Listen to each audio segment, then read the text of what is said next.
யாத்ராகம புஸ்தகம் 5வது அதிகாரம் 20வது வசனத்திலிருந்து அவர்கள் பார்வோனுடைய சமூகத்தை விட்டு புறப்படுகையில் வழியில் நின்ற மோசேக்கும் ஆரோனுக்கும் எதிர்ப்பட்டு அவர்களை நோக்கி, நீங்கள் பார்வோனின் கண்களுக்கு முன்பாகவும் அவருடைய ஊழியக்காரரின் கண்களுக்கு முன்பாகவும் எங்கள் வாசனையை கெடுத்து எங்களை கொல்லும்படி அவர்கள் கையிலே பட்டயத்தை கொடுத்தது நிமித்தம் கர்த்தர் உங்களை பார்த்து நியாயந்தீர்க்க கடவர் என்றார்கள்.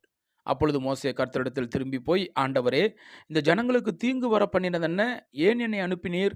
நான் உமது நாமத்தை கொண்டு பேசும்படி பார்வோனிடத்தில் பிரவேசித்தது முதல் அவன் இந்த ஜனங்களை உபத்திரவப்படுத்துகிறான்.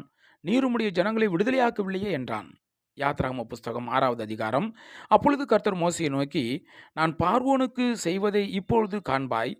பலத்த கையைக் கண்டு அவர்களை போகவிட்டு பலத்த கையைக் கண்டு அவர்களை தன் தேசத்திலிருந்து துரத்தி விடுவான் என்றார். மோசே மேலும் தேவன் மோசேயை நோக்கி, நான் யெகோவா சர்வவல்லமையுள்ள தேவன் என்னும் நாமத்தினால் நான் ஆபிரகாமுக்கும் ஈசாக்குக்கும் யாக்கோபுக்கும் தரிசனமானேன். ஆனாலும் யெகோவா என்னும் என் நாமத்தினால் நான் அவர்களுக்கு அறியப்படவில்லை. அவர்கள் பரதேசிகளாய் தங்கின தேசமாகிய கானான் தேசத்தை அவர்களுக்கு கொடுப்பேன் என்று நான் அவர்களோடு என் உடன்படிக்கையும் ஏற்படுத்தியிருக்கிறேன்.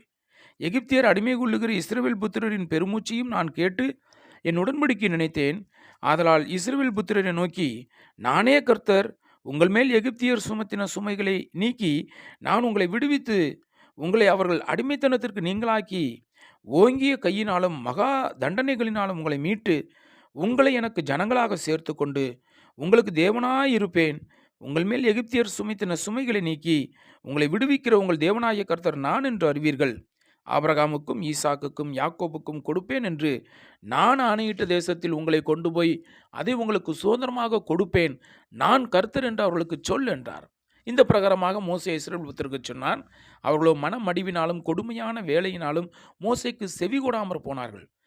பின்பு கர்த்தர் மோசேயை நோக்கி, நீ எகிப்தின் ராஜாவாகிய பார்வோனிடத்தில் போய் அவன் தன் தேசத்திலிருந்து இஸ்ரவேல் புத்திரரை போக விடும்படி அவனுடைய பேசு என்றார். மோசே கர்த்தருடைய சன்னிதானத்தில் நின்று, இஸ்ரவேல் புத்திரரே எனக்கு செவி கொடுக்கவில்லை, பார்வோன் எனக்கு எப்படி செவி கொடுப்பான்? நான் விருத்த சேதனமில்லாத உதடுகள் உள்ளவன் என்றான். கர்த்தர் மோசேயோடும் ஆரோனோடும் பேசி இஸ்ரவேல் புத்திரரை எகிப்து தேசத்திலிருந்து அழைத்து கொண்டு போகும்படிக்கு அவர்கள் இஸ்ரவேல் புத்திரரிடத்திற்கும் எகிப்தின் ராஜாவாகிய பார்வோனிடத்திற்கும் கட்டளை கொடுத்து அனுப்பினார்.